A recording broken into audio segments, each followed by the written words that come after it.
I want to tell you a little story about a guy named Nick. He was a host of a podcast called the Mindless Morning Show. Tex decided to freeze his ass off with the big ol' ice age. So Josh decided to call up his boy from U Dive Deep. Yo, what's up, Tommy? Little did they know that they were becoming best friends. Tommy looked to Josh and finally said, I'm taking over this podcast. I am the brand new host. Wait, what? I will be here with you while Nick freezes off his post. All right. Don't worry, I never abandon you. I'm not a hoe. Good. Just sit back, enjoy the Mindless Morning Show. Nick, you suck. Good morning, everyone. Welcome to the Mindless Morning Show. As you may notice, if you are watching, we do not have Nick with us today. Instead, we have good old Mr. Tommy Yu, who has joined us before on the Midnight Show. But I'm sorry, Tommy, I hate to say this, but even better, we have legendary Leland Sklar with us. And if you don't know him, you probably have heard his beautiful riffs that he does on the bass. And we're going to get you familiar with him. Leland, how you doing today, man? I'm doing fabulous and just happy as a clam to be here with you two. Oh, man. Well, yeah, I definitely appreciate that because it's very humbling coming from you. I mean, you have to know by now you're clearly a legend and to walk the earth, right? All I can say is I'm really happy to be an employed musician when I'm employed, which has not been for the past year because of the pandemic. So that's a whole other discussion. Yeah, I'm sure COVID has definitely affected many aspects of living. But I mean, you're clearly very humble because regardless of COVID, like honestly, I think if you just found like the right riff, you could probably beat COVID as you like with the bass. I would kick its ass so fast if I could. It's unbelievable. It's an unbelievable time we're living through, but the main thing is to live through it. Yeah. And, lost a lot of friends, so it's a little scary. Sorry to hear that, man. That's it's not good. And for those that don't take COVID seriously, listen up. It's there. So you are a man who has basically played the bass in over 2,000 albums and over 20,000 songs. And if I'm not mistaken, that's probably like better than any musician no matter what instrument they played. How does that make you feel? I don't think about it. Like I said, I really love playing. And I love working, and I really rarely look in the rear view mirror. I'm always looking ahead. And I'm grateful at this point in my career that I still have lots of stuff going on that's really still moving me in this direction rather than, thinking about, my discography and things like that. I've actually been forced this year to confront my discography, having created this YouTube channel where I'm visiting, so much of the material I've played on over the years and telling stories about the other musicians and artists and studios and stuff. And it's probably the most I've ever thought about what I do in my entire life.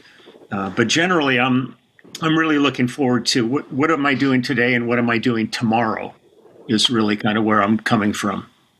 That's awesome that like you live in the moment and you're very super, super humble and down to earth about your accomplishments. I mean, you talk about them so minimally. I mean, I don't know. I don't even know how I'd be. I'd probably have a swollen head. So kudos to you. Yeah, the thing is, I recognize, that I've, been doing this for over 50 years and it's been an incredibly great run. But really, I have still the same kind of childish enthusiasm for it today that I had the first time I walked in a studio. I find the process of making music and working with other people really the most exhilarating thing I can imagine. And so it keeps me incredibly motivated to keep moving forward, because it is the thing that brings me such incredible joy. And but sitting and thinking about records I've played on and stuff, really, I mean, that exists, that's there. And people come up to me all the time and talk about things like that, and I go, "Yeah, it's been a great run." That's all I can say, and I'm hopeful that I can eke out as many more years as I possibly can doing this. That's awesome. And I'm sure you are so agitated with like getting the exact same questions over and over and over again. And I'm sorry. No, but please understand that at my age, I don't remember shit from yesterday, so this all feels fresh. Oh, so it's so easy to live in the moment for you. Oh yeah, that's all I've got is a moment. No, it's always, I really enjoyed, because I really have always enjoyed hanging with people and stuff. So the opportunity just to sit and shoot the shit with you guys is wonderful to me. And if some questions are redundant, well, that's the nature of the beast. It doesn't bother me in the least. One thing I want to add that you kind of touched based on is you are now on YouTube. I know one of the things I mentioned over to you is before this to kind of get myself in the mindset. This is my first time ever, and I don't want to stroke your ego too much because I know that's not why you're here. You want to talk about all the great history, but to honestly be sitting in the presence of someone like you, just giving us your time speaks to the humbleness. But I really enjoyed the fact that you mentioned YouTube, because even to me, it's not a new platform. YouTube has been around forever, but the fact that you went out and created a YouTube account and things, I actually did a little bit of research on that saying, wow, how long has he been on YouTube? He couldn't have been on there forever. And then I started to look and I saw all these phenomenal quotes that is now, after the very brief time we've been speaking, I can say, okay, yeah, no, that he definitely said that, because that's exactly who he is. And one thing Josh mentioned immediately is we are just hit with this humbleness, this down to earthness. And I'm just going to put you on the spot, just like you've been confronted by discography. I'm going to put you on the spot in some of the quotes you've said for the listeners to have to. This isn't an act. These are some of the words I'm going to put right back out there. Listen to how humble this man is throughout his legendary career. And I quote, "I did my first live stream, and I thought I would get about 30 people that had joined the clubhouse. But a ton of people have joined. I ended up with 175 people on the stream." Hold on. This is a legendary man that's been on over 2,000 tracks. He has been on, even if you think I haven't heard a song with him in it, you're lying to yourself. And he thought that only 30 people would join him. And that humbleness is mind-blowing. And then I could take it another step further. And here's another quote that says, "I do like to say hi to people doing master classes, but I'm never comfortable with adulation. And, I'm really happy to be part of the bass community. Every day I go onto YouTube and I see these amazing players and I go, Christ, I'd be embarrassed to take the bass out in the same room as those guys." Of course, that's a little bit of a hyperbole and things like that, but it just speaks to just you. And maybe it's just because I'm so quote unquote egotistic. If I had your track record, I wouldn't have this air about me, but I would just say, yeah, I'm the man. Like, do you know who I am? Even though I shouldn't, but just speaking to you and just spending the time with us like this has been phenomenal. Oh, and I promise there's a question with this. It's not just having your head go big and stuff, but one of the main questions I had that kind of detracts a little bit is YouTube has to be still somewhat of a new platform for you. And with that being said, how has that journey been? And one joke I had is you're very close to 150,000 YouTube subscribers. So congratulations on that, by the way. So my joke is, what's a bigger accomplishment to you? Being a part of around 2,000 albums or reaching 150,000 YouTube subscribers? Well, both and none of it. I'm just, the YouTube thing, it was a total accident. When I'm in a band right now called The Immediate Family, and it's the guys I've been playing with for 50 years, from Danny Korchmar and Russ Kunkel and Waddy Wachtel, and then Steve Postel joined us. And the last live gig I did last year was with the band. We did a thing called the Rock Legends Cruise from Fort Lauderdale to Grand Cayman and back. And it was Roger Daltrey and Nancy Wilson, Mark Farner, all these different acts were on it, and we were on it. And we came back, and that's when the shit hit the fan and COVID hit. And all of a sudden, I looked at a year's worth of work, like so many other players, just disappeared like a fart in a hurricane. And you're suddenly standing there going, now what? And what had happened was just before this, like a year before that, we finished about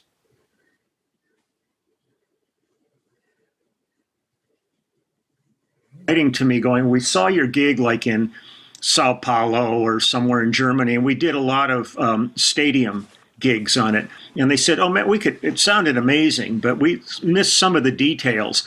So I kind of thought about it, and I contacted Michel Collin, who was our front of house mixer, and had him send me one of the shows, a board mix of a show. And I put it in my laptop, and I plugged in a little Bose speaker, which has been acting up on me, and I'm really getting pissed off. So it's been acting up on me. This Bose speaker. And then I have a little bass amp next to me. And so what I did was I decided to start with the first song of our show and play the track, but record it on my phone where the bass is louder than the track so people could hear exactly what I was playing on it. And I thought, I'll just do another song, the show in order, and I'll do another song each day. By the third day, I had people writing to me going, man, we love your YouTube channel. And I'm going, what are you talking about? And they said, oh, no, that YouTube channel you're doing. I said, I have no idea what you're talking. It didn't register to me that had become a channel. I was just trying to post a couple of videos to give some guys some, insight into the bass parts. And it took on a complete life of its own. And I've put up at least one video every single day since last March. I think there's about 430 videos on the channel now. And I went through Jackson Browne and Billy Cobham and Lyle Lovett and, Rita Coolidge and all these different artists. And it's been really kind of nice where in the beginning I was playing along with everything, and then people, because what I would do is I would give myself about 10 minutes to relearn a song and then do it. And a lot of these songs I was doing, I hadn't played in 50 years. So it was a challenge, and it's been really great that the people on the channel have said, oh, you don't have to play. Just tell us your stories and play the songs and show us the parts. And so I'm kind of mixing it about half and half now of playing along with certain things. Like I played along with Carole King on her birthday and did stuff that we did. But some days, my days are packed. So it's really nicer just to kind of sit here and rediscover things I've totally forgot about and play them and talk about who was on the date, what studio we played at. And I'm kind of doing some, I've become kind of a forensic artist with this and digging through, this history, which has really made me confront my history. Because there's tomorrow I'm going to be doing Dion, who was in Dion DiMucci was in Dion and the Belmonts, and I did a fantastic album with him, and I'd totally forgotten about it. So I'm going to, jump into that, and did Carol Bayer Sager today. So it's been really fun. So out of that, I ended up creating a clubhouse. I got involved. I became friends with Rick Beato. I've always really appreciated Rick Beato's videos, and his YouTube channel is a remarkable channel, and also Tim Pierce, and Tim is a very old friend of mine. We've done tons and tons of records together. So I was talking to Rick about things, and he turned me onto a guy who helps him, and we put together a clubhouse. And I do 2 live streams a month on the clubhouse. Tomorrow's is a live stream tomorrow afternoon. And I sit and just talk to people for about 2.5 hours and answer questions. I sit there reading this chat scroll that's just roaring by. But I'm finding it unbelievably satisfying and gratifying. And out of this, a remarkable community has developed. And I'll sit there 15, if my live stream starts at 3:00 Pacific time. and about 2:40, I'll sit down and the chat window's already up. Man, I look at that. I don't need to be there. These people have all become friends. They're talking to each other, saying, how are you doing? What you up to? And, people in New Zealand are talking to people in Yugoslavia. And I mean, it's just like insane how cool this is. And I feel, because without work, as a musician, you really feel disconnected from life, because this really is what my DNA is, recording and touring. And it's been that way, for most of my life. And so to suddenly have the proverbial rug pulled out from under you, and you don't have any of it, or just, little bits of it. This has really been a lifesaver to have this community to hang out with, and just really cool people. And then there's been other things that have evolved from it. I've got a swag store there, and I've did a book, and I'm doing all kinds. I've got my artwork that I did from years ago when I was a graphic artist. I've got prints for sale and T-shirt with my beard on the front of it, and all kinds of shit. It's I suddenly went from touring to retail. I don't know what the hell's going on. So it's been a hell of an adventure this year. I mean, I don't want to gloat about it, because this is probably one of the worst periods in human history that we've gone through. And I've seen a lot of suffering personally. My brother-in-law just got out of the hospital where thought we were going to lose him. And, this has been really, really a scary time. But I kind of looked at it as people need to be uplifted during times like this, and having a format and some things going on that people say, man, this is like the coolest thing. And people would send me pictures of the family eating dinner, watching my videos on TV and on their TV. And so I'm just going, man, because I can't, it's not a business like with YouTube. I mean, everything I put up practically is copyright protected. So I'm doing this for the joy of it. There's absolutely no monetization possible with copyright. So I'm just doing it because I am having really the time of my life under most adverse of circumstances. And I tend to talk a shitload. So if you want to ask me any questions, just feel free to cut in. And my wife always goes, he's a blabbermouth. He's just a blabbermouth. Oh, no. I would love to know, though, like, you've done so much on tour and you loved it. And of course, there's always a flip side to every coin. And, the destruction of COVID, it sucks. But you have found this outlet virtually, and I would like to know, how do you feel about doing it virtually and compared to just on tour? Like, I mean, it's obviously not the same. I'm sure you missed the touring and the human interaction, but how do you feel that the virtual realms have helped you get by?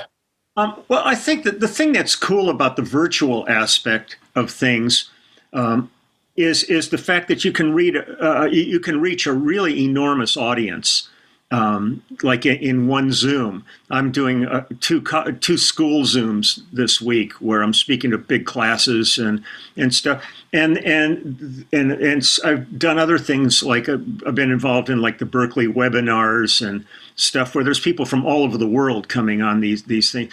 There's something really amazing about this technology and the ability to reach so many people like this. Nothing for me will ever be better than walking out on a stage and playing a concert. I mean, to me, that is the apex of the pyramid right there. But I really appreciate it all in the same way. I can enjoy a sound check as much as I can enjoy an arena with 18,000 people in it, because I'm playing with my friends and we're making great music and having fun. And it's a real magical thing. And a lot of people on my network were really concerned, saying, well, God, if once COVID's behind us, we're going to hate to see this go.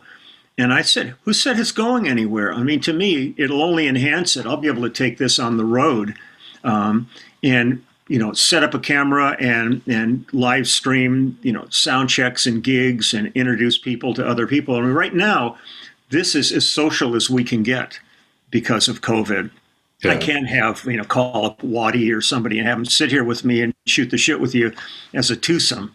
But when these things are behind us and that opportunity does open up, I plan to take full advantage of it. I've enjoyed doing the YouTube channel so much that I really, I don't intend to stop it at all. People have said, about podcasting and all that. The YouTube is enough for me. And what I'm kind of finding at the end of the day is, as this goes on, is I'm sort of, to step back a little bit, people have asked me over the years, are you ever going to do an autobiography? We want you to do an autobiography. Never appealed to me to do an autobiography. But I'm kind of doing a sort of a living autobiography of the things that I find the most interesting about what I've done. I read a lot of autobiographies, and I really, everybody has their childhood and all the things they go through in their lives. The essence of me to most people in public is the music. So to be able to ultimately put all these videos together and stuff, and have this be my living book and my autobiography be cool. And one thing I'm going to approach, see if they want it, is every year except this past year, I do a gig at the Library of Congress in Washington for ASCAP, the music publishing company. And it's a thing called We Write the Songs. And they bring in about a half a dozen or 8 songwriters. It could be anybody from Hart and Randy Newman and Jimmy Webb and Lyle Lovett. It's a real variety of people. And there's a beautiful theater in the Library of Congress. I don't know, it holds like 150, 200 people, I think. And each of these people will get up and they'll talk about the process of songwriting and stuff. And then I'm part of the house band, and we end up playing a couple of songs with each of these people. And it's basically ASCAP really going. There's a lot of senators and stuff at this gig, and going after them to say, you have to protect songwriters' rights and all this. So this is really, it's a political event to benefit the music industry and songwriters and ASCAP. But I've gotten to know the people at the Library of Congress. I'm going to talk to them next time we do it and see if this would be something, if I could donate all of the videos to them just to put in their archives, so that in the future anybody wants to see it and say that the YouTube platform is gone or something like that, just to be able to put everything away so that after I'm gone, if there's anybody that has curiosity, it'd be nice to have it there for them. So I might pursue that, see what happens with it. That's really cool. I like that idea, for sure. Yeah. Tommy, you got any questions? No, I was just going to say, I think it's beautifully ironic that in a time and age where face-to-face interactions are supposed to be limited, when everything's virtual, now I get to see the more intimate side of you. When you're touring and doing all these concerts, of course, I would always have the opportunity to go see you in concert. But my thought is, oh, no, I can see him the next time he comes around. But now that we're locked in this virtual setting and you're coming out with these, and I told Josh this before we even got on, I said, I love watching your videos because it's like I'm in the living room with you and you're speaking directly to me. I know you're obviously speaking to everyone, but that's kind of the environment that you create. And I feel like there's this intimacy that says, I know him now. Like, I feel like I've had every opportunity to know you, but now I truly know you. And I feel like it's beautiful because, like you said, with everything going on, people need this type of escape. And you've given them unintentionally this platform where, like you said, you don't even have to be there. You just kind of open the chat. People are saying, oh, hi, Diane. How did X, Y, and Z go? I know your son had a soccer game canceled because of COVID. Did that ever happen? Like, it's cool to see that you're giving these people these platforms.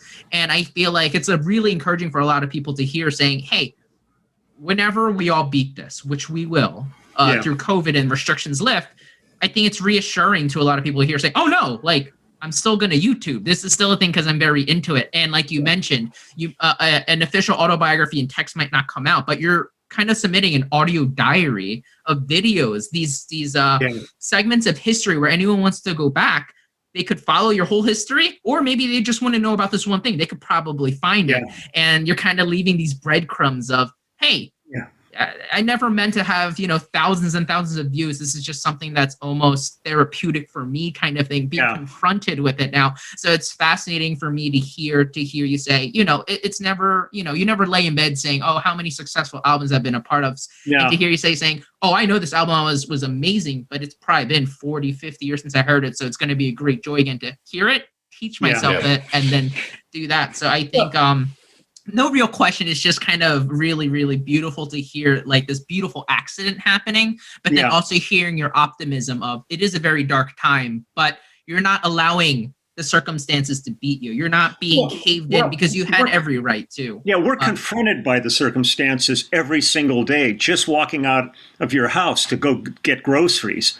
I mean, there's no way of hiding from what's going on. I mean, this is really a pivotal time, sort of, in human history, and the fact that it's happened on a global basis as compared to things like Ebola, where it was kind of localized and they could surround it and work at it here. I mean, I've been doing an album with a friend named Brett McKenzie, and Brett's in New Zealand. He's half of the group Flight of the Conchords.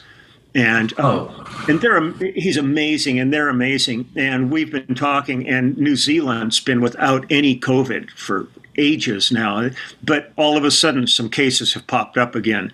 So even in the most safe environments, we're still not past this by any means, and it is a global thing. So I think the thing that I've really found so reassuring doing the YouTube channel is just it's kind of like Mayberry. It's given everybody like a safe haven where they can come and kind of forget about the day and what they've been putting up with and just hang out for a little while and talk to friends, where we all have this isolation now, and to have an area where people can gather again, even if it is virtual, is pretty cool. I mean, it would be really great if there was some way to have it be like a Zoom, but it would be chaotic to have everybody. But as things scroll by and I see people's names, I mean, I'm recognizing most of the people. There's so many returned people, and it has become like a family where everybody's concerned about everybody else's well-being and what are they up to, and it's unique. I mean, but it's nothing I ever thought I would be doing, because had COVID not come along, I would have been on the road. I had gigs in Europe and Japan and all over the country lined up, and album projects, and it all went away. So it's a matter of trying to figure out how to feel viable in a most unviable period of time, and this just through just happenstance became that. And I know you could, I mean, I watch YouTube all the time, just to watch other players and make other discoveries about things. And it's easy to have like 5 million hits if you sit here for an hour eating boogers or something like that. I mean, there's that side of YouTube that, it's like Jackass the movie or something like that. Yeah. So I really like that. What I've ended up with is a seriously hardcore group of people that really are there of a like mind, and are there for the same reason. And so it's something I'm really excited about tomorrow. I mean, every 2 weeks, these 2 weeks go by like crazy. Between live streams, it feels like a month, but it feels like an hour between. And so it'll be nice to see how everybody's doing tomorrow and just catch up. My sister's joined the thing, so and she's up in Montana, so it's a chance for us to, get some dialogue going on that's not just on the phone. But just trying to keep sane, which is a challenge. Yeah, I understand completely. I have been locked in my house since February of last year because my daughter, she has cystic fibrosis, so not taking a single chance. And I definitely wholeheartedly understand. It's a pain to try and keep some connections alive, because what more can you do outside the confines of your house? So but I will say, I think you're doing a phenomenal job, man. I mean, the YouTube channel is kicking. It is amazing. You're having success no matter what you do. So that speaks volumes. And I must say, it has to do a lot with more so your attitude than anything. You're an amazing individual. You have a very level head. Yeah, I can be pretty tenacious, when it comes down to it. And I can get real focused on things. I know my strengths and weaknesses because I'm turning 74. So I've been around since the day they invented dirt. And, but But there's other things, like with our band. There's a documentary film being made about our group, The Immediate Family, by Denny Tedesco, who did the Wrecking Crew movie, and we were hauling ass through this production, and then COVID hit, so we've had to slow down quite a bit, but it's still moving forward every day, and we're hoping the documentary film will be out by summer. Nice. We have a new album that was supposed to be out in November that we're holding off until the documentary comes out. So we got an EP coming out real soon, and we're just in the process of filming our third video, and we're doing them all ourselves. So each guy's doing his segments, and then we're sending them to a friend who's an editor, and he's putting them. I mean, nothing has stopped. I've got a Japanese project with a really wonderful Japanese artist named Mari Hamada. A week from what is today, Monday? Yeah, a week from today, I'm in the studio with her, and it's just myself and Greg Bissonette and our Bill Drescher, who's engineering and kind of co-producing it. And she's in Japan, and she'll come on and be on the screen. There are things going on, but we're super, super careful about them. But I'm glad that everything is still progressing forward. It just shifted into low. We're not hauling ass, but we're still, creeping along. So do you use an actual mask, or do you just like flip the beard up?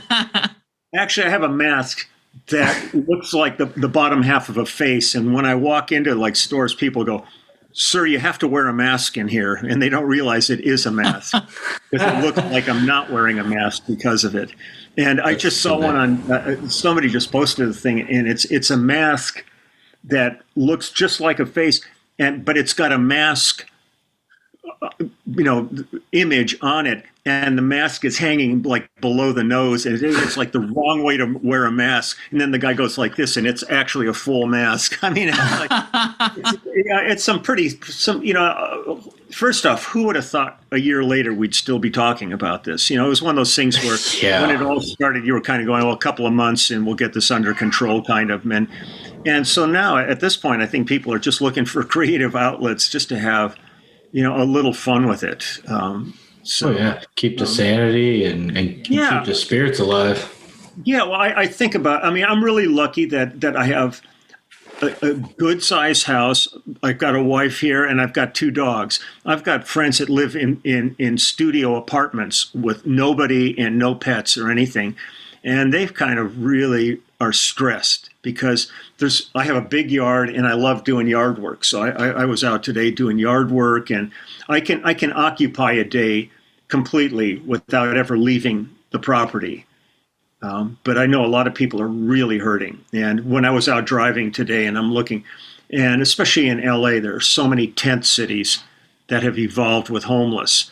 And you realize what these people are putting up with, man. It's unbelievable, the stress that's got to be going on for them, worrying about their health. And you're seeing children in these situations, families that are on the streets. It is as fucked up as it can possibly be. But the alternative is so catastrophic that we just have to keep moving forward through this until, it's resolved. It's tough. I hear you. Thing I wanted to mention, though, to try to make things happy, I guess, is it's no secret, and all the listeners already know, you have transcended generations. And whether you like to admit it or not, you have adapted. Like any platform obstacles that came in your way, I think through your tenacity, your work ethic, it showed. Like if someone were to tell you, hey, you're going to be a full-time musician, that's how you're going to make your bread and butter. A lot of people are going to say, that's very unlikely. You've done it. Every generation goes through different trends, if you will. And in this context, I wanted to bring up musical trends. Like the 60s, 70s, 80s, even the 90s grunge. Every single decade had almost an identity, if you will. Yeah. And you were able to confront it.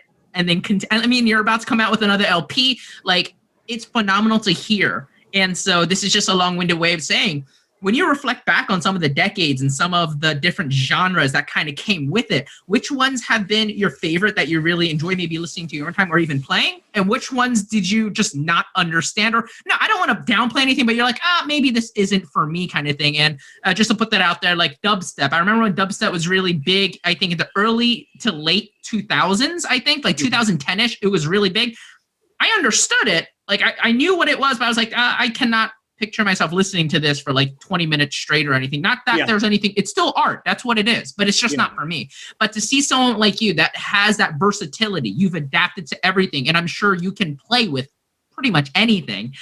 What are some of your favorite kind of genres that you really enjoyed, and what are some of the ones you did enjoy? And last question, I guess I'll throw in there is, where do you see us going? What does 2020 look like? What is that genre of music sounding like it's trending? Because obviously you have a great influence on how everything goes. Well, I think to have the job that I've had, which is a studio musician primarily. I mean, I've toured every year, but my main work has always been a studio musician. You have to maintain, first off, big ears. You have to listen to music all the time to know what's going on. And I get really weary when I get around some guys my age that'll go, man, there hasn't been anything good since Inagata Davida or something. I'm going, oh, your head's up your ass, man. There's been great music. And there's great music in every genre. I could care less if I'm listening to Tejano or Tex-Mex or polkas or hip-hop, metal. I mean, anything. I can find value in all of it.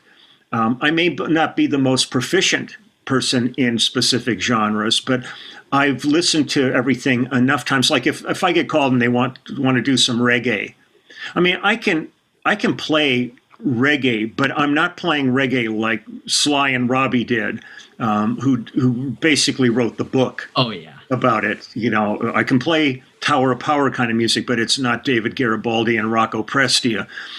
So you become kind of a jack of all trades through the industry if you're going to be a studio player. And you're not, I've never found myself talking down on a certain style.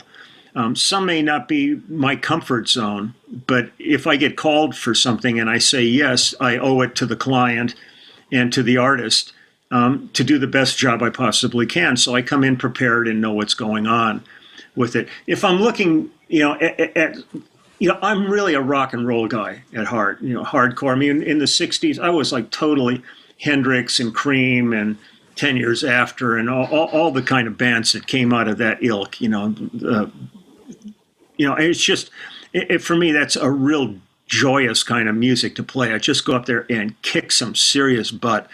And through the 70s, my life turned upside down, basically, because when I met James Taylor, I was in a hard rock band.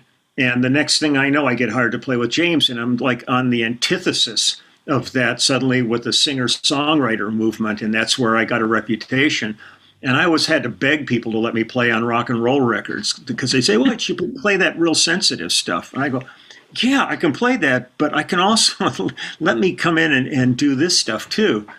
During that period was really exciting because there was so many artists being signed with the advent of James. And I think one of the people I have to totally credit my success to is Peter Asher, who was part of the English group Peter and Gordon back in the 60s. And Peter produced and managed James Taylor in the beginning. And he signed James to his Apple Records deal. But Peter insisted on James's record that our names appear on the back of the albums, where the Wrecking Crew musicians of the late 50s through the 60s had no recognition. So when people were listening to records and listening to Frank Sinatra and the Mamas and the Papas and the Association and all these groups did not know it was the same musicians playing on every record. But having our names on the album with the advent of that new direction of music, when an artist would get signed, a lot of times they would look at like a James Taylor record because James became kind of the benchmark for this new direction. And they'd look at that and they'd see, well, Lee Sklar and Russ Kunkel and Danny Kortchmar and Craig Durgee, these guys. Well, if that works for James, let's call him for our thing. And the next thing you know, we were working our asses off. We were like driving Top Fuel dragsters. We went from like 0 to 100 in 1 second. There was no buildup because my experience in the studio before I became a first call studio musician was like a couple of demo records. and all of a sudden we went like right into the fire with it. But we also had the goods. I mean, we had the experience and stuff. I spent my early years as a classical pianist. So when I got in the studio and I would get called to do something where it required reading, I was already a proficient reader. So that was not an issue for me. But as time went on, I mean, we went through, I've done every format of cutting direct to disc, direct to 2-track, cutting, LPs, and then, GATs, when it all kind of got different when CDs came out, when things turned digital from analog, because during the analog period of records, if I went to somebody's house and they had Sgt. Pepper, I'd go, oh man, I got to get that album, and I'd go to the record store and buy my copy of it. Where once it got to the point where it was digitized, one person could buy one, and if somebody had the money and they bought a duplicator, they could just burn as many CDs as they wanted. So all of a sudden, the fact that your job as a monetary job kind of went out the crapper with this, because people were just going ahead. And nowadays, I mean, there's been now multiple generations that feel downloading for free is okay. So like even if you were charging $5 for a DVD or a CD, why would anybody pay $5 if they can get it for free, kind of thing? So the business side of it is really in serious troubles. But in terms of styles that went through like disco and stuff in the 80s, I jumped into that. I played on It's Raining Men and all kinds of stuff, and played on lots of disco records.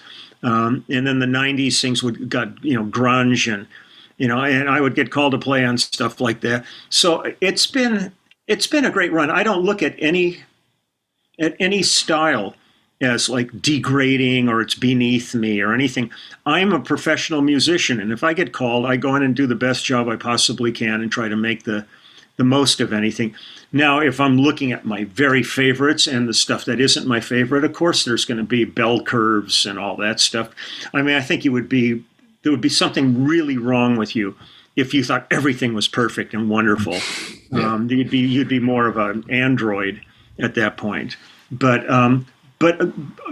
I don't look at anything as denigrating or like that. I think there's something to be gleaned throughout every style, and I enjoy getting called for those things. I can look at, there's certain things I can get called for that I could do in my sleep. I wouldn't, but I mean, I know them so well. And there's other times I get called for something that requires wrapping your head around it a little bit differently. So I look at it as a personal challenge, and it's fun to still have challenges after all these years. I don't know everything. I know this much, and there's this much to know. So, I keep looking for new opportunities to expand my horizons. I'm sure Josh sorry. So, I was going to say, I can try and see if I can get you to, make us a Mindless Morning Show theme song, and that you can try and wrap your head around that, because that'll be hard. Oh, I would have thought Bowie would have done one for you by now, or somebody would. Look at the clout that we're getting just because we have the great name dropping. We can just be like, oh yeah, we'll get the Bowie. Well, he'll talk to our guys. We'll figure it out. But one great thing that you actually brought up, Leland, and it's really interesting from an artist perspective. I am very, I guess, guilty, if you will, in that millennial age where I grew up in the digital age. Of course, I had CDs and things, but I was not a part of the whole, let's get an LP, let's get a vinyl. Behind me, I recently got into that hobby, vinyl. Behind me, I'm very happy of it. But it wasn't until I had a vinyl, the hard copy in my hand, where I thought, wait a second, this album is telling me a story. The artist deliberately picked the order to tell a story, whereas it was very humbling for me because I grew up, here's my favorite playlist of my favorite songs of this band, and I'll put it on shuffle and I'll play whatever. Whereas now, it's funny because now when I listen to music in my head, I know what the next song is supposed to be in the album because I listen to it back and forth. So now when I have it on shuffle, I'm like, no, even though I might want to listen to this song, I have to go back. I have to go back to what's in the order. So my question is, is there actually deliberate thought that the artist puts to kind of tell the story? And how do you think the impact of the digital age where they say, oh, let me put Guns N' Roses. Okay, let's play Sweet Child of Mine and let's play this and let's play that. And we're like, no, there's an album. So how do you think that kind of changed the industry or influenced it, if you will? That's what I miss. There was a very purposeful thing that went into creating LPs. First off, you had two sides, and you would, number one, how do I want to start side A and how do I want to end side A emotionally? And it became almost like a Japanese tea ceremony. It's a very formal thing to have a record. You get the record out and you kind of dust it off. You make sure there's no lint on the needle and you set it down and the needle goes down and it becomes a very emotional. And then while it's going on, you can read liner notes and have actual physical artwork in your hand. We used to, a lot of times, would go to the mastering places after an album was done, and you'd be sitting there, and that's where they would like figure out the amount of time between each cut and things like that. You would have worked out your order. You play. You worked on it. You put it on tape and played it in a whole bunch of different orders to see what really laid the best. But I remember so many times we'd be sitting there and we'd hear that first song end, and it would hear that last note die out, and then we'd sit there and we'd go, that's where the next track would start, because it was the right, where sometimes you want them butted up real close and other times you want to have a little time between to let people kind of settle into it. So it was a very methodical, thought out process to put together a vinyl record. And it was so many times a story from top to end. And then once it went digital, and like you said, people shuffle random. Maybe even when they were having to pick up like a full CD and pay for it rather than just buying a track, they might listen to it and only play 3 songs over and over on the whole thing because they just didn't care about the other songs.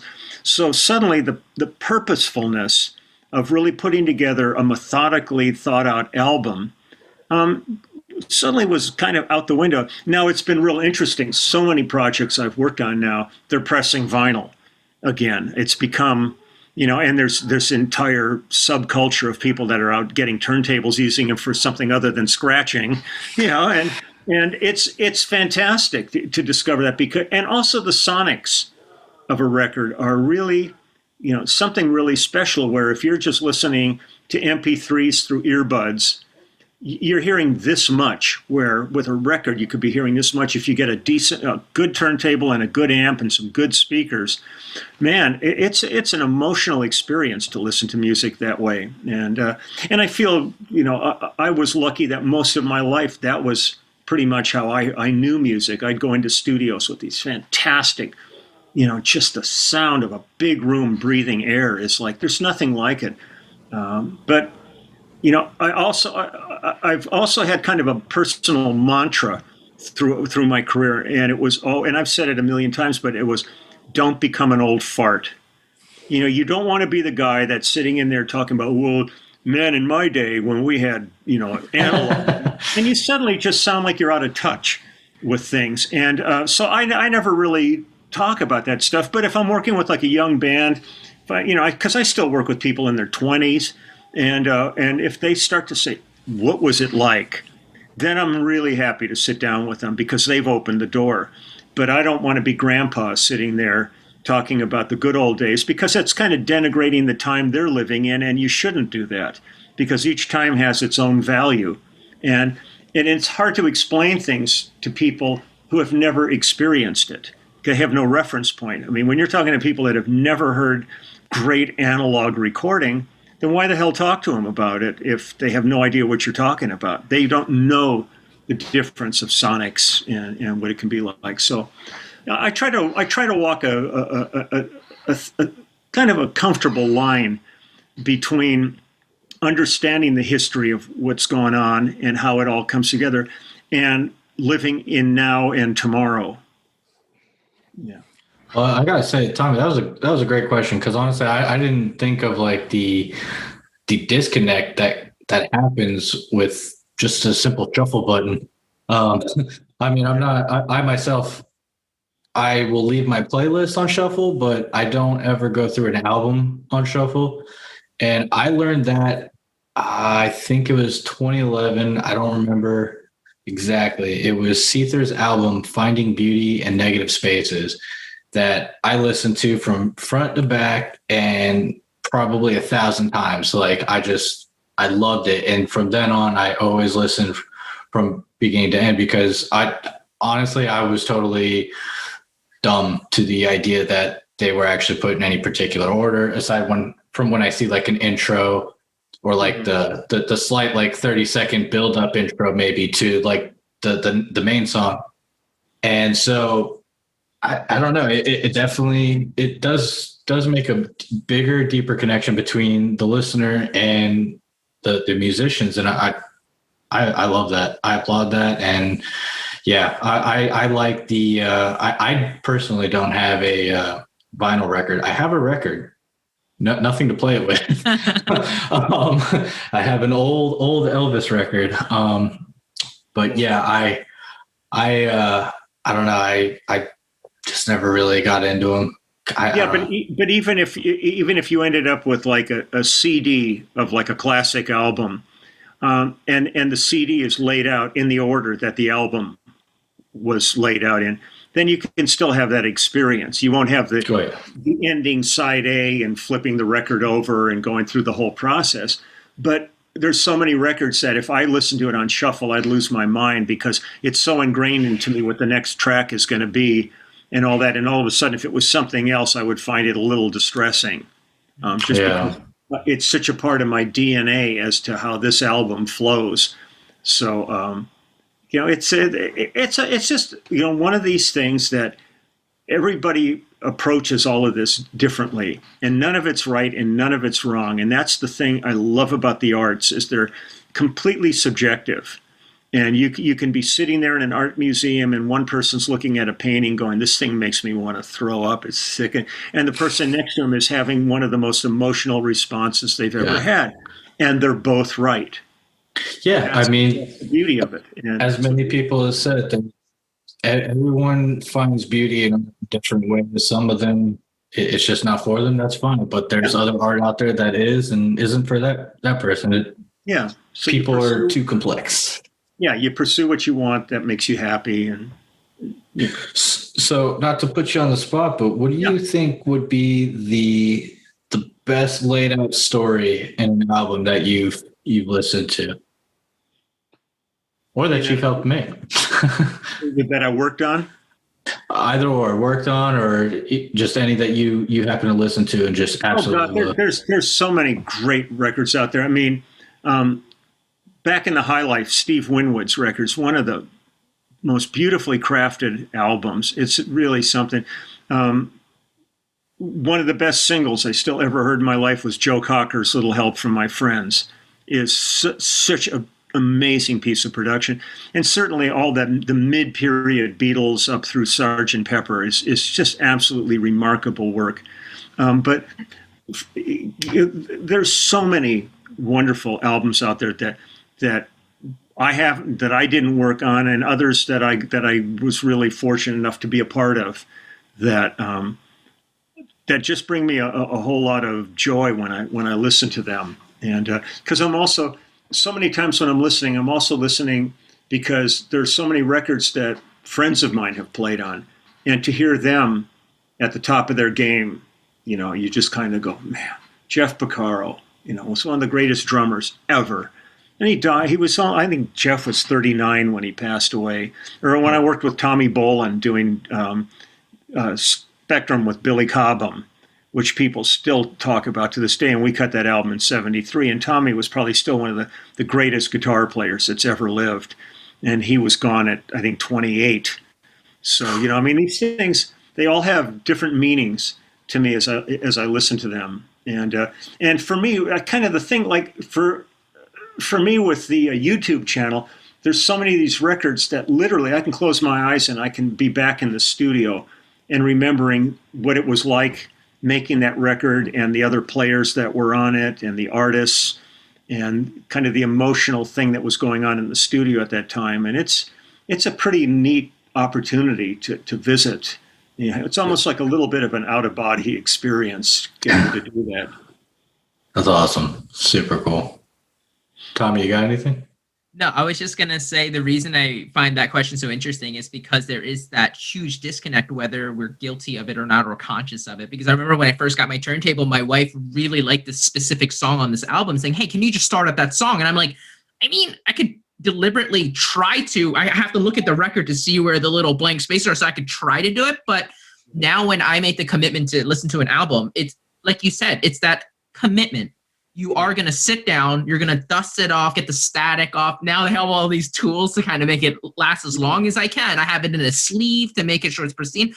I sit down, and actually behind me in this room, there's no it's just a chair and then the speakers. That's it. That's all there is. So I can sit on that chair, look at the albums. Sometimes in the sleeve, they have little messages. And I know, like you said, it wasn't until the Beatles really spoke to me. And then I got really into the Beatles, and I had to sit and think, do I actually really love the Beatles, or am I actually falling in love with the music? And it was a little bit of both, because I did so much research on them, and they said the past LPs used to honestly kind of be that. They would just put a couple good singles and then a couple fillers to fill up the album, and then they would throw it out to a publisher. And it wasn't really until the Beatles did Sgt. Pepper when they had that storyline, that intro. Billy Shears is here, goes right into Ringo singing and things, and you're just like, whoa, they just journey.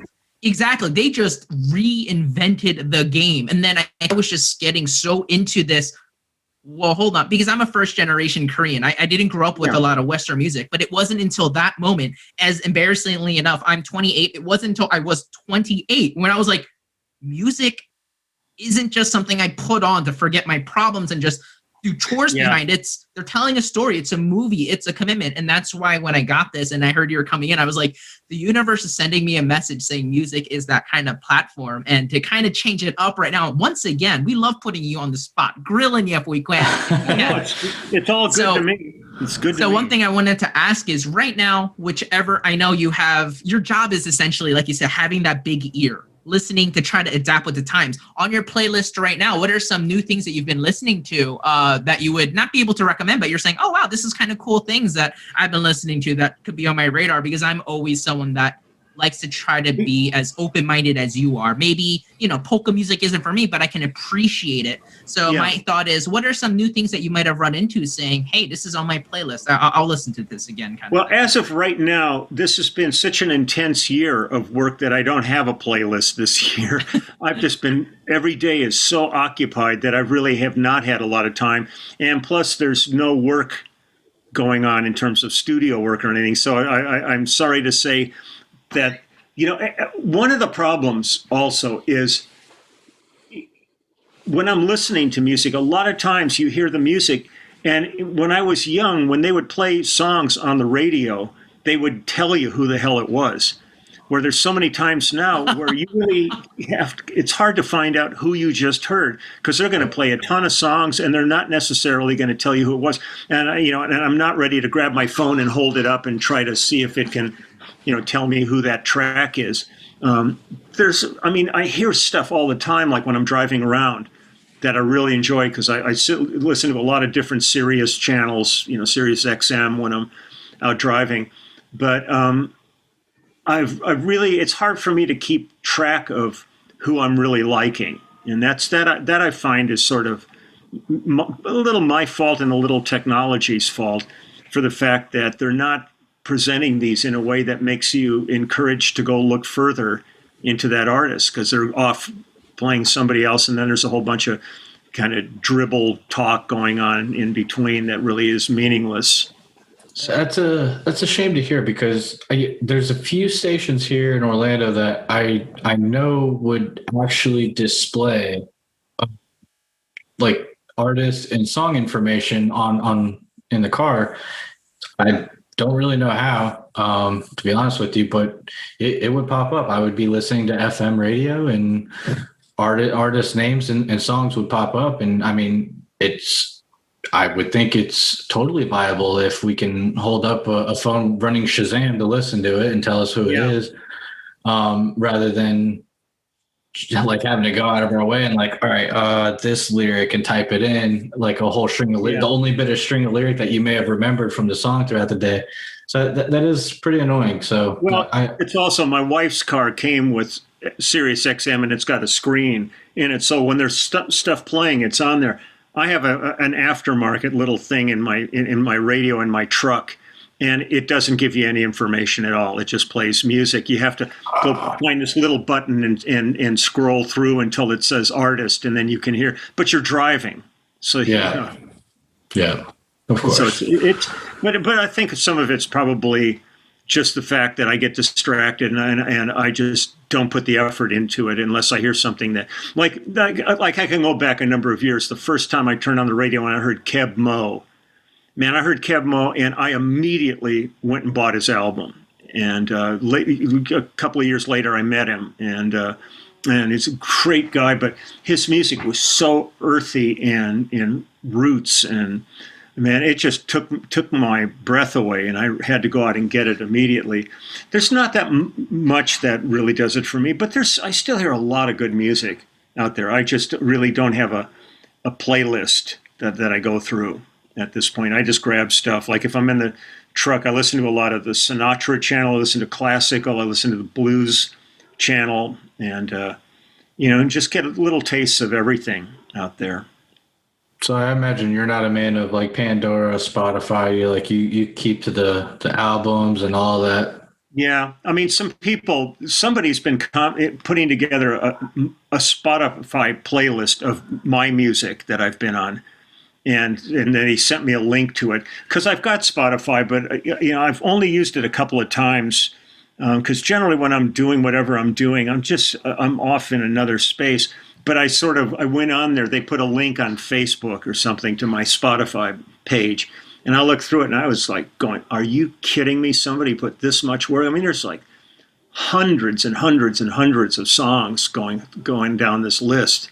And I'm just going, wow, man, I guess I should just plug in and listen to that if I ever need information. It's a trip. You're going to have to send us that link, man. I'd love to see it. I was listening to the Immediate Family, and I got to say the New York Minute one is my favorite. Oh, cool. We got a new song coming out called Can't Stop Progress. And it is really the album is incredible. And we're just sitting here on it, waiting for we thought we'd be out by now and gigging it, so it's just still sitting, in the wings waiting to come out. And we finished it about well over a year ago. And as a matter of fact, we're fortunate that we're with a label called Quarto Valley Records. And they're incredibly supportive. And we're going to go back in the studio and do another album because we got so much material in this past year that we built up that we'll just have another album for like the end of the year to come out with or something like that. Right on. It's just, and the fact that when we're out gigging, to be on stage and look around and see friends for half a century on stage that we've never had a fight, we've never had words, it's nothing but creative juices and friendship up there. That's awesome. It is really amazing. And, it makes us crazy just because here we finally, after all this year, get our shot. We've got our shot. And then the pandemic hit. And man, it's like you went from like a big stiff to just gone. So we're working at it, and the documentary is going to be great because the Wrecking Crew documentary is a remarkable film, which I recommend anybody see because it is a truly amazing documentary. Just like Standing in the Shadows, and any of these things about the great rhythm sections in recording musicians of areas like Muscle Shoals and Chicago and all that stuff. This is going to be a really interesting film. I'm really curious how it all turns out because we never thought about it. I mean, we just all think about working and stuff, and you don't think about this impact that you've had on musical history. Yeah, for sure. And where is that documentary able to be viewed? Well, it's not done. We're hoping it'll be finished by. It's still being edited and filmed. We still have more filming to do and more interviews, like Neil Young and Don Henley and a bunch of people are yet to be interviewed that want to be interviewed for it. So it'll probably be like late summer or something by the time it comes up, but it's going to be called The Immediate Family. Awesome. That's the name of the band. So we're excited. It's another thing to look forward to, another notch in the belt kind of situation. Yeah. Tommy, I see you hovering on this question here. What you got? I have to address the elephant in the room, Leland. I have to. I wouldn't be doing the fans justice if I don't bring the elephant in the room. You mean my lips? I love it. So how thrilled were you when right at the turn of 2010, that decade, beards became the thing? Everyone wanted a beard. All the good-looking men had the nice hair swathed over and a nice, beautiful beard like Josh has right now. Right now, my background and ethnicity does not allow me to sport a beautiful beard, but if I could grow one, I would try. But how thrilled were you at that turn of that decade? Everyone was like, whoa, whoa, whoa, whoa. Beard has always been kind of cool, associated with rock and stuff, but now it's the style. This is what people want to have and things like this. So how long have you been grooming your beard? When was the last time it's cut? And how did you feel when you thought, oh man, maybe I could be a sex symbol or something now because this beard cannot compete with anyone else. I look great. I've never gone down assuming to be a sex symbol, but when I went to high school, it was an incredibly repressive period of time. I graduated high school in 1965, and up to that point, there were still like grooming guards in the schools telling you had no facial hair. If your hair hung over your ear, they would tell you to get a haircut. And the minute they handed me my high school diploma, I just went, "I'm the fuck out of here," and so I stopped shaving and all that, but I cut my beard all the time just because it gets to a certain point where when you're playing, it's in the strings and your strap lock and stuff. So I kind of keep it just at that point. A funny moment was I was involved with an organization called Canine Companions for Independence, which raises and places service dogs with people in need. Nice. And I called, we were having our big silent auction. And I started calling all the people I knew. I got Willie Nelson and Sheryl Crow and Billy Gibbons and all these people to donate instruments to the auction. And it was very funny because I asked them to send an autographed photograph that we could put next to the instrument when they were on display for the auction. And the one guy who was out of town at this time was Billy Gibbons from ZZ Top. And he said, "I'm happy to send an instrument for you," and signed it and everything, but I don't have any pictures here. I'm in Europe right now or something. So I just went online and I got a picture of Billy and I printed it out and put it. Well, when I was getting the picture of Billy, I noticed there was an article about Dusty Hill, the bass player from ZZ Top. And I thought, I'm going to check and see what Dusty has to say. So I'm reading this whole article that's on there, and it finally gets near the end of the article, and there's a big picture that's supposed to be Dusty Hill, and it was a picture of me. And I did a screenshot of it and sent it to Billy, and he just laughed his ass off. He thought it was the funniest thing he ever saw. So I guess every time anybody sees somebody with a beard, they think they're in the Oak Ridge Boys or ZZ Top or something like that. But it's just, I guess it saved me from having to get business cards. Anywhere people recognize me and they go, "Oh man, aren't you?" And you go, "Yeah." And I feel very fortunate that my position in this business is not one of starstruck with people. Like if they meet James Taylor, Phil Collins, all these guys like that, they stand there and they freak out. Like people come up to me, they go, "Oh man, I saw you with Phil Collins, man. I love that show." And we can have an actual earthly conversation rather than that person's just urinated their pants because they're freaking out. And all right, I gotta change my shorts. He called me out. It depends. Are so rocking. It's like but it's been really good on to be recognizable, but not people acting weird or intimidated or weird like they do with the actual celebrities that we work with. I could see that. I would hate to be in that position where people are kind of freaking out around you. I think a comfortable relationship with people. I think in person I would never get like crazy with anybody. I'd pretty much just be like I am now. Like I mean, when I say starstruck, I mostly mean that I'm totally, absolutely thrilled that like I even have the opportunity to speak with you. Or let alone any celebrity of any caliber, really. Because I mean, I'm just some dude in my own house, like just sitting in a room. So like, I mean, for the moment, and that's it. This is the moment. It's great. But that's what's beautiful about this, like doing podcasts and Zoom. And everybody's, everybody's connected on a level. It's like this book that I did. People said, so did you write down the names of all the celebrities in it? Because it's all photographs. And I said, no. I said, to me, everybody's a celebrity in their own way. And it's a journey for you to go through the book and discover who you might recognize or something. But it's 6,000 photographs of people going. Yeah, I love that idea of the book of just a whole thing of pictures of middle fingers, and it's amazing. But there's everybody's in it, but people would never know who they are. People I know, but and there's everybody from Jeff Beck to Charlie Watts to Phil Collins to Sheryl Crow to you name it. Everybody's Jane Seymour and Jeremy Irons and. So crazy. Cool. It's an adventure going through it. So, but to me, everybody's everybody. And I definitely want to bring up the book a little bit more and ask you quite a few more questions. I just want to take a quick break, and we will be right back.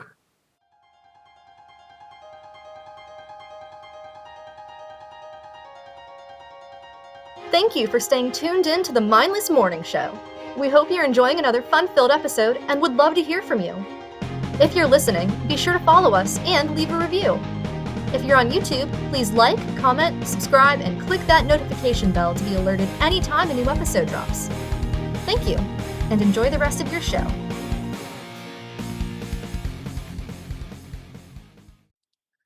Welcome back, everyone. We're still here with Leland. He has not left us. He maybe has still a dirty diaper because he said he only changed it once a week, so it's okay. Okay. So it's really raunchy. So before we left, we were starting to talk about your book, and so that's basically a book of all of the. I think you said how many people that just giving you the bird? Well, there's 6,000 photographs in the book. It's a big ass book. It's 6 pounds of photographs. Over the years, I've taken 12,000 plus pictures, and we honed them down into 6,000 for this book. And it's humanity. And it started as a total accident back in 2004, where my bass tech, at the end of Phil Collins's tour, there was talk we were not going to tour again. Phil was going to retire. And I thought, I may not see a lot of these people again because they're from all over the world, basically, our crew. We had a lot of people. And I thought I would just take pictures of everybody and make a little folder for myself for my memories. And the first person I went to was my bass tech, Steve. And I said, hey, give me a smile. And he just went. And I looked at it and I went, ooh, that's good. And so at that point, I went and got I liked it. I went and got Phil as manager, everybody in the band, everybody in the crew, truck drivers, caterers, and I put it away. And a couple of years later, I went out with Toto and ended up doing the same thing. And then it took on a life of its own. And I just, everywhere I'd go, I'd get pictures of people. And I did albums with people like Bernie Williams from the New York Yankees. And I've got a bunch of athletes in there.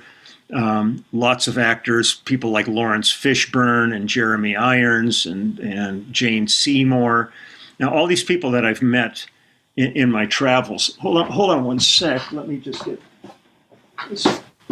I've actually got one sitting here, and I'll show you real quick. This is the book. Everybody loves me. Let me flip it over. Nice. And it is just, there's Jackson Browne, Phil Collins. Excellent. Just my parents. That's amazing. That is amazing. Yeah, that is. There's Merle Haggard, Chris Christopherson, and Willie Nelson. We did the Grammys. I got them that night. And there's Marilyn Martin, who sang Separate Lives with Phil Collins. So it's all kinds of pictures in here, and a really brief little thing of some of the people in it. I've got Joe Bonamassa, Brian Brownberg, Al Schmidt, Phil Collins, Jackson Brown, Chris Squire, Jane Seymour, Dweezil Zappa, Mick Fleetwood, Bob Babbitt, Eddie Van Halen, Graham Nash, Slash, Harry Shearer. It just goes. Paul Williams, Bonnie Raitt, Jack Nicholson, Gwyneth Paltrow. I mean, just all kinds of characters in here. Jack Bruce, Sheryl Crow, Kenny Loggins, Sean Penn, Esperanza Spalding, Billy Sheehan, Flea, just kind of Paul Schaefer. I mean, you just kind of hear, this is just a tiny amount of some of the people that are. Just a little bit. That's just a drop in the bucket. Yeah. I mean, that's crazy. It's Leland, I am sorry, but I'm about to probably give you carpal tunnel, but I wanted everyone to know, of course, anyone can order that book, but I don't know. You're going to have to find a new marketer, publicist, whoever it is. I don't want to throw anyone on the bus, but for only $20 more, this man will sign it. I just saw that. I'm on the website right now looking. I was like, oh, I'm going to definitely order it right now. Yeah, and I saw you could get it signed. I was like, hold on. Wait. $20? Oh my gosh. Yes. Well, I'll sign it. And if you put it on there, what you want, I mean, I'll personalize it. If you have a little message you want on it or something like that to you, I'll sign it. Oh man. I already know what I'm right now. Yeah, I'm doing that right now. I had to create a website for the book, and I looked for lelandsklar.com. Somebody already had it. Looked for leesklar.com. Somebody already had it. They're probably waiting for me to come to them and I said, oh, they're terrible. So my website is lelandsklar'sbeard.com. Yep. And on the website, the book is there. You can order it unsigned for $60 or for $80. I'll sign and personalize it. And then there's also T-shirts that have my beard on the front of them below that. And then I was a illustrator and stuff. So I have a whole bunch of my artwork at the bottom of it that's available. And it's like super high quality printing and limited editions, signed and numbered. I wanted to talk about that art because while I was doing my research on you, I came across the site, I saw the book, and I saw the art, and that really took me back because it is incredible works of master. Like, you could have had an entire career just as an art. I mean, you're an artist in the music realm, but you're clearly an artist on canvas as well. It's fucking crazy. That's where I was headed when I met James Taylor. I was in college and I was a science and art co-majors. I was looking at maybe becoming like a medical illustrator or something like that. And the next thing I knew, I meet this guy at our band rehearsal, and I do one gig with him, and my life completely changed overnight. So, but I love art, and it's like you try to just do lots of different things just to keep the synapses greased. I mean, you clearly, I mean, you've done it all and lived a great life, but do you ever have that like what if you stayed with the art side of it? Oh, well, I don't think like what if. I just think that there were always several, I always tried to have lots of options. And if something else happened, then that would have been what I would have focused on. It's not like at this point you're living in this thing. So to have a perspective of saying, well, what if that happened? But had this never happened, that would have just been a natural flow. And you would have never thought about, what other things could have happened. Or I could have gone with that and always, and maybe during the course of doing that, something else would have come along. So you just never know, but you just have to be open to things. Yeah. Just go look at, whatever happens, you just try to make the most of it. And some things don't work out. I mean, I've had lots of failure in my life and lots of things that I wish hadn't happened, but everybody does. I mean, you wouldn't have been living your life if everything was perfect. Right. Yeah. But I feel very blessed and fortunate that I've had the career I've had and the relationships that I've had over all these years, and that, knock on wood, still going on. Yeah, for sure. And are you a man of any other talents that you're keeping hidden? Is there something under that beard? No, I just try to do, just try to enjoy every day. I mean, I'm a real voracious gardener, but not necessarily, vegetable gardens and stuff, but I just love working. I love working in the soil. I like being outside and and just trying to stay relatively healthy. At this point in life, you start to, when you were 30 or 25 and you were looking at the calendar, it looked like an eternity ahead of you and you could make all kinds of plans. At this age, even super healthy, there's a finite amount of dates left on that calendar, so you want to make the most of all of them. And that's kind of one of the sad things with COVID is, losing so far, a solid year of what I love doing. It was kind of sucked. But again, I decided to make lemonade out of a lemon. And so lots of good things have happened with the book and the YouTube channel. And it's the first time in my entire career where I recorded from home. I've never had a home situation before.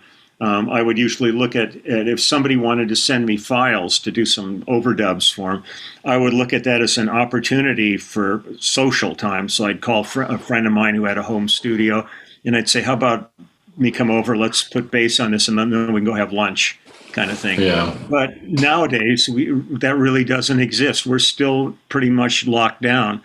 So I ended up getting an interface for home and plugged into GarageBand, and I had people like every couple of days sending me a track to work on for them. I just finished a couple of songs for Ian Pace, the drummer from Deep Purple, and one of the singers with Phil Collins back on the 2004 tour has been working as an actress, and she's decided to go back and start doing her musical ventures again too, Connie Jackson, and they just sent me a song yesterday, and I just put bass on it today and shipped it off. So I mean, there's lots of, I'm actually busier than had nothing happened with the pandemic, because I would have just been on the road working a few hours a day and then, dinking around. But now I'm filling every day with, a lot of information.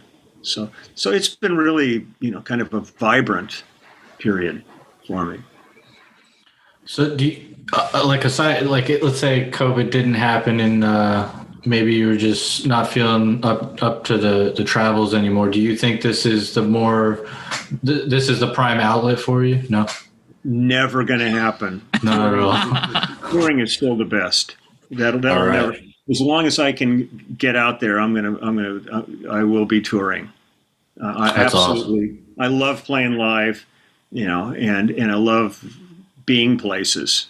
So, that would never, I mean, if I was put in a situation where they said, make a choice, you can tour or record, I would take touring. That's cool.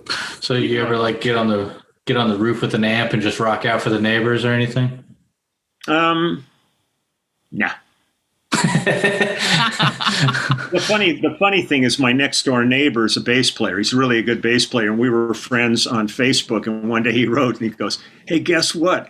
I'm moving in next door. He says, we can jam. And I wrote back and I said, you want to be a good neighbor? We're not jamming.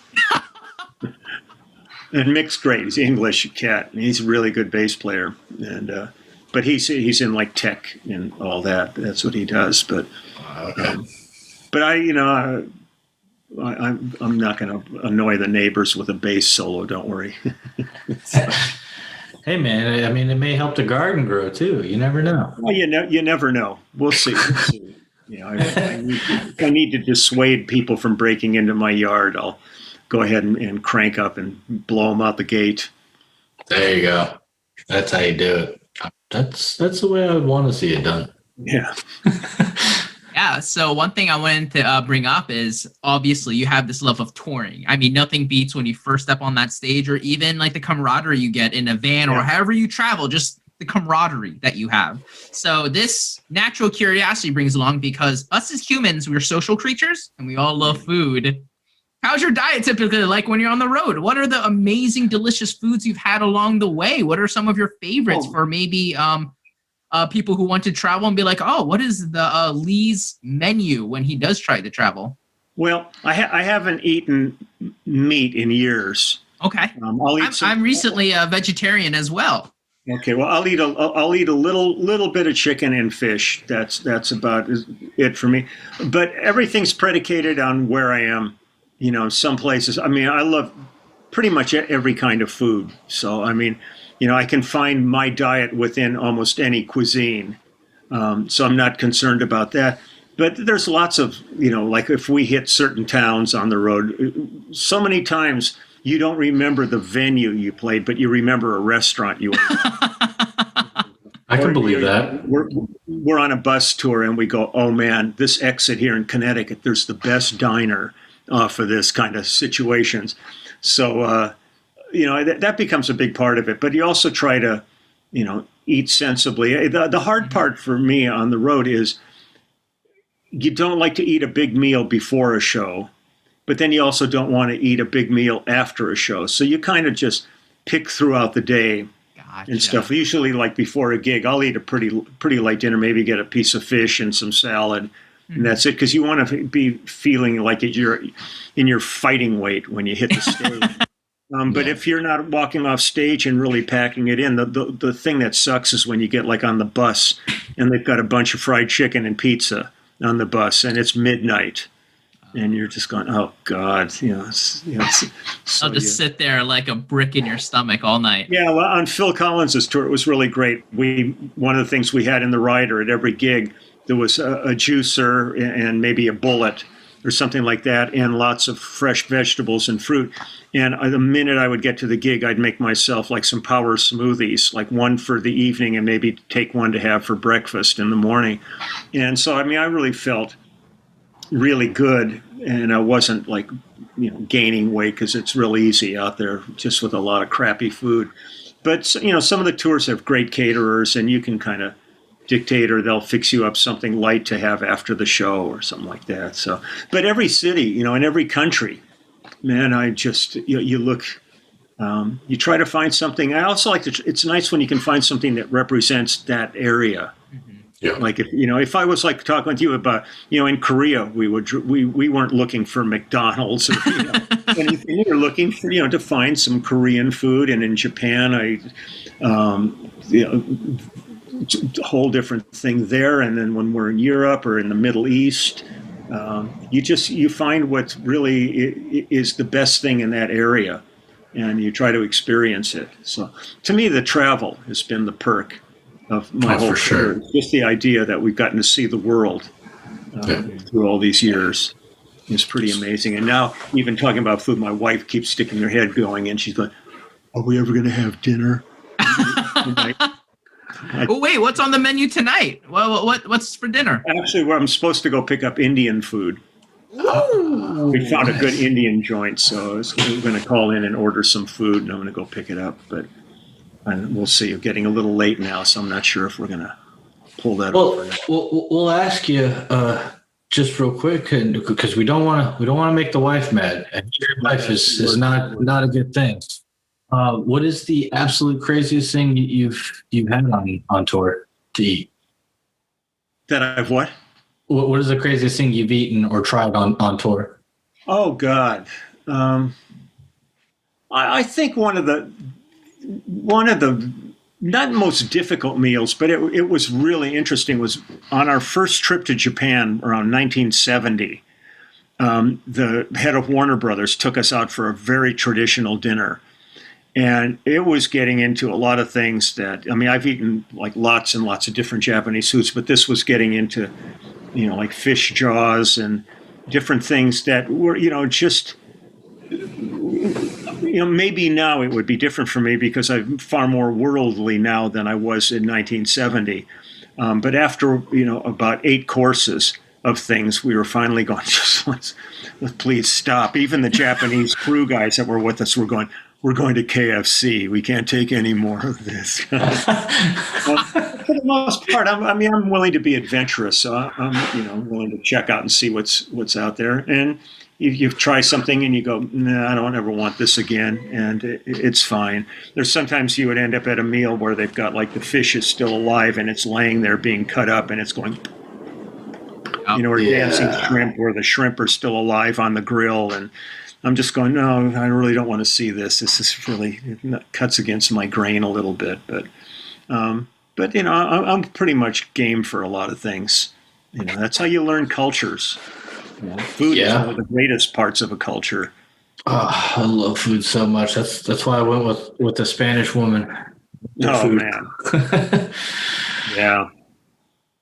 Yeah, I was in Spain a while back, and just like unbelievable paellas, and it's like, Oh yeah, man, this is so good. But they just got so many spices with all their cookings. It's well, phenomenal. Indians like that for me. I mean, you can have the most amazing vegetarian meals too, because Indians understand spices better than almost anybody. That is very true. They do have amazing combinations that like I typically don't see and I typically wouldn't think of because I myself I love cooking and I cook a lot. So I do love their meals. They do have some very good varieties. Yeah, it's a great cuisine, and so I have a feeling I'm going to have to pack it in so that I can get her some dinner and stuff. Yeah, for sure. Hate to run off on you though. No, not at all. We greatly appreciate the time you've given us. We hope we did not make Mrs. Sklar mad. No, and I'm here. If you want to do another episode, I'm happy to. Oh, dude, absolutely. I will be contacting you. But is there anything before you leave, anything that you want to say to the listeners? Any message you want to portray or anything like that? Promote. First and foremost, stay safe. Stay safe. Be smart. Don't do anything stupid. Mask, distance, wash, everything. I've seen the dark side of this thing with too many people, and it's not a joke, so be safe.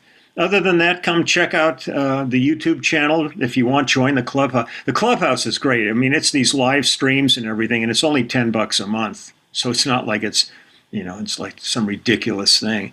But it's a really great community. Just don't be a pant load if you come there. If you come, be prepared to have fun. Yeah, for sure. And so that's all great. And if they feel like it, go to lelandsklarsbeard.com and check out the book. It's really a lot of fun. And there's some samples on the site of the book so you can see kind of what's going on. Because I actually had one return and the guy went, "This isn't what I thought." I think he thought it was going to be like an autobiography. And I'm sitting there going, when you order the book, it says exactly what it is. So yeah, I whatever. I had no questions about the book. So that guy's a dick. And we will fully like the perfect book, though, for me to have in my room when I'm listening to records and things like that. I don't want to read because that kind of ruins the intensity. Yeah. But like having pictures to look through and smiling while listening to some of the songs you played in, talk about a perfect weekend, right? It's a perfect meal. Exactly. So with all that said, Leland, it's amazing having you. Tommy, thank you for being the guest host today in place of Nick. We'll probably replace Nick from now on. And if you want to reach me about your podcast, you can always go through Eileen. She's great. Yeah, I will get with her to exchange emails with you so I can get the ball rolling on that. Plus, I'm definitely going to be buying your book. So. Okay, cool. Take it easy, Leland. Be sure and put on there what you would like, that you want it personalized to you. That's what I've been thinking in a good description the whole time. I was just going to be like, Tommy is the greatest podcast host of all time. No problem. No. Okay, you guys. Well, it's been an absolute pleasure talking to you. And anytime you want, just give a shout and we'll do the hang. Will do. Thank you again, Leland. Appreciate it. Thank you guys for tuning in to the Mindless Morning Show. We hope you enjoyed it, and we greatly appreciate you guys picking us out of the many great podcasts out there. Now go enjoy your mindless day.